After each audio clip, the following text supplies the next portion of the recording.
Hi everyone, I am Andreas Di-Luciano and I am very happy to share this webinar with you guys.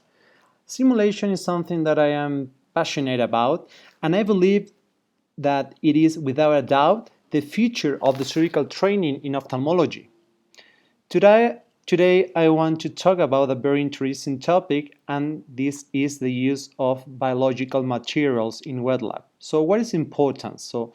Before the advent of the artificial eyes and virtual reality, surgical training depended on the use of big eyes or biological materials. Even with a lack of technical resources, high fidelity training was possible.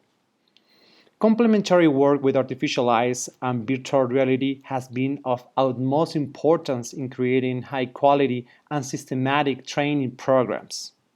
And the question arises, it is possible to do high fidelity training using biological models?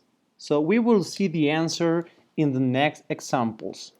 So what about the pig eyes? Pig eyes have the advantage that their layers and mucous membranes are the closest thing to the real eye, and it's also cheap. It's easy to get, at least in South America. You can use these eyes for many uses, for different surgical techniques, and you can repeat it anytime. Which are the use of these eyes in a wet lab? For example, for cataract, you can practice phaco, you can practice small incision cataract surgery, you can practice trabeculectomy. In glaucoma, you can practice trabeculectomy, valves. In strabismus, recessions and resections of the muscles. In retina, for example, we can practice trocar insertion, pars plana posterior vitrectomy, in cornea sutures, and even a corneal transplantation. So let's see some examples in cataract surgery. So I think it's very important before start that how you prepare the eye before doing a surgery. So hopefully use the eyes as fresh as possible. 24 hours from the extractions is very important since with the time the tissues and the cornea become opaque. So you can place the eye if you want to harden all the tissues. You can place the eye in a microwave for 5 seconds, and that will be very helpful to have a better maneuver in the eye. Then, if you want to give tonicity to the eye, you can use a 3cc syringe and you can fill the eye with saline solution. And what happens if the cornea is very opaque? You can also desepitalize it with a scalpel. Here we can see the example and how we do the lateral incisions. So we can make the auxiliary incisions with a 15-degree knife or a 1 mm knife.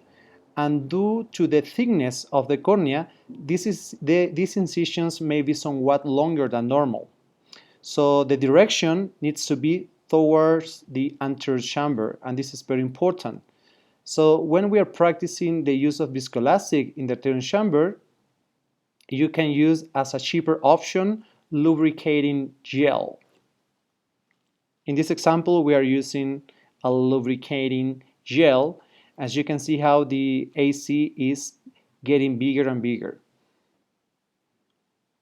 For the minor incision, you can use 2 or 2.2 or 2.4 or 3.75 mm knife to supporting yourself with a forceps in the other side.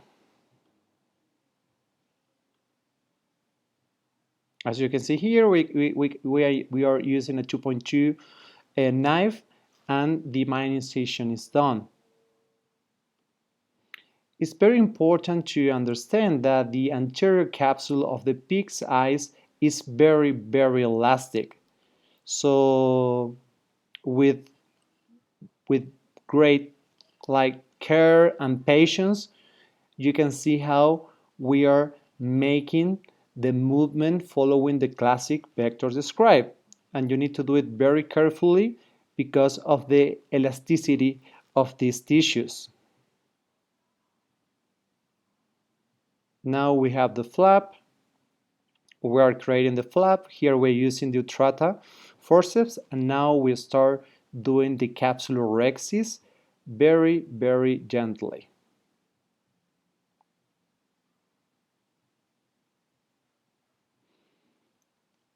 Of course, if it is available, you can stain the anterior capsule with a trypan blue. And if it's not possible, you can also use it trying to see through the reflex of the retina, as we are doing here in the example.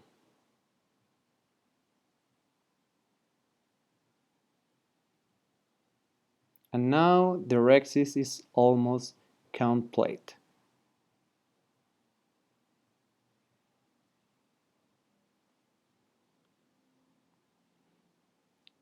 The nucleus of pig eyes is usually very soft and can easily prolapse into the anterior chamber, so it's important to perform the hydro maneuvers very gently. And in some cases, it is possible to see the wave sign, and also you can even see the golden ring sign. You can see how we are doing the hydrodissection very gently, trying to find the wave sign. You can see the cataract is very soft. And there you go. Now you have the wave sign. To practice nucleus fracture maneuvers, it is possible, and in these cases, or in those cases, it is possible to use a real cataract that was previously extracted using a classic extracapsular technique or through a small incision cataract surgery.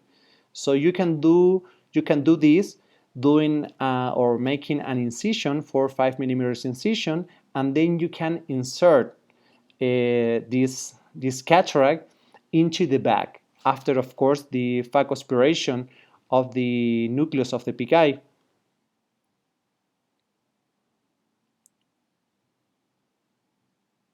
You can see how we are doing the group, and we're going to do, in this case, a stop and chop. The group is almost complete, and now we're going to crack the lens into 2 pieces, and then we can start practicing, for example, phaco-shop, or we can also try to do like divide and conquer. So it's a very helpful way to practice the cracking the lens. After you do the cataract extraction using small incision or doing phaco, we can also practice the intraocular lens insertions and also the rotation of the lens. As you can see here, you are introducing the lens into the back. You can even see the margin of the anterior capsular rhexis, and when it's done, we can put it in the right position. So what about the fruits? So we can also use fruits because it's cheap, because we have access to them. We can use it for different uses. I will show you some examples, and of course you can repeat it anytime. So for fruits, we can use it for cataract surgery, for example, to practice capsulorhexis, sutures, in glaucoma for trabeculectomy, sclerectomies, sutures as well, in retina for trocar insertion or intravitreal injections. So I will show you the first example using grapes. So using grapes is a very useful, cheap, and easy way to practice capsulorhexis. So we encourage our residents and fellows to do at least 200 capsulorhexis on grapes before moving to artificial eyes or to virtual reality.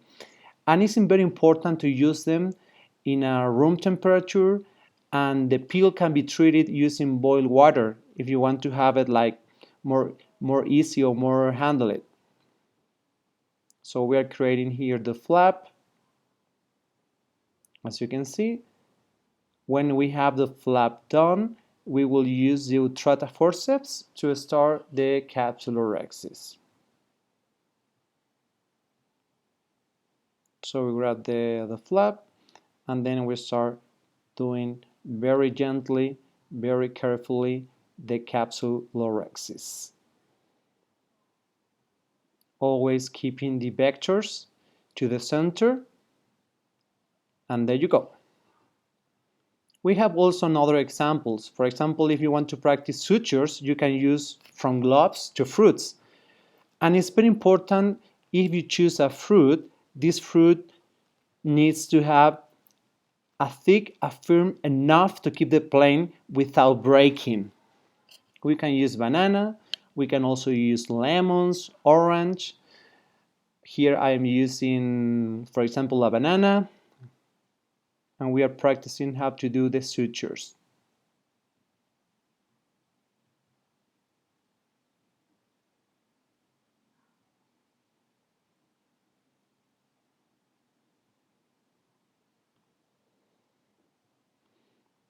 In banana, you can also practice tunnels creation. And in the same way, lemons or orange and even apples are very useful for this purpose.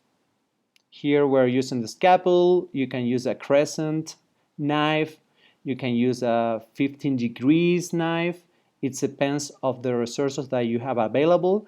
And here, for example, you can see how we have done a tunnel. And you can practice this for sclerectomies. You can also practice it if you want to train small incision cataract surgeries.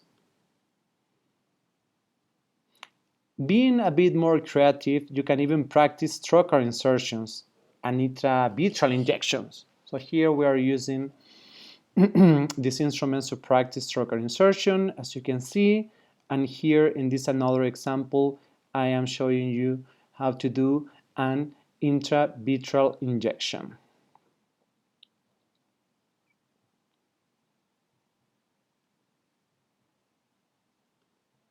Here we have an example of a trabeculectomy, and we are creating a flap. And for this purpose, once again, you can use orange, lemons, and are very useful due to their firmness.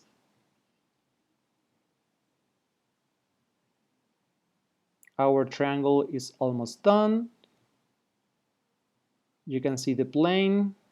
Now we have the flap using the forceps, and now it's done. And you can also practice how to suture it after doing this. And we have more and more and more. An important thing in simulation is the creativity. Therefore, using other fruits, you can reproduce another maneuvers that we already described in the other slides. So the conclusion, biological resources is a very good option for the practice of basic steps in ophthalmic surgery. The most basic steps in cataracts, glaucoma, and strabismus surgery can be adequately reproduced using pig eyes. Other steps can be used in complementary way with fruits.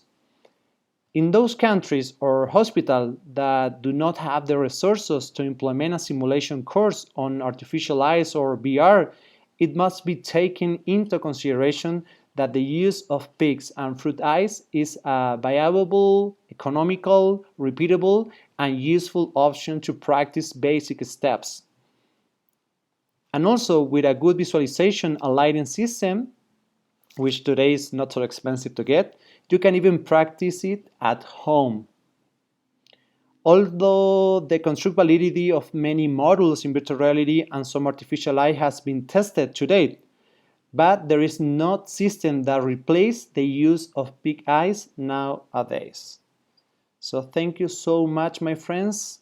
Any question? I am here and happy to answer.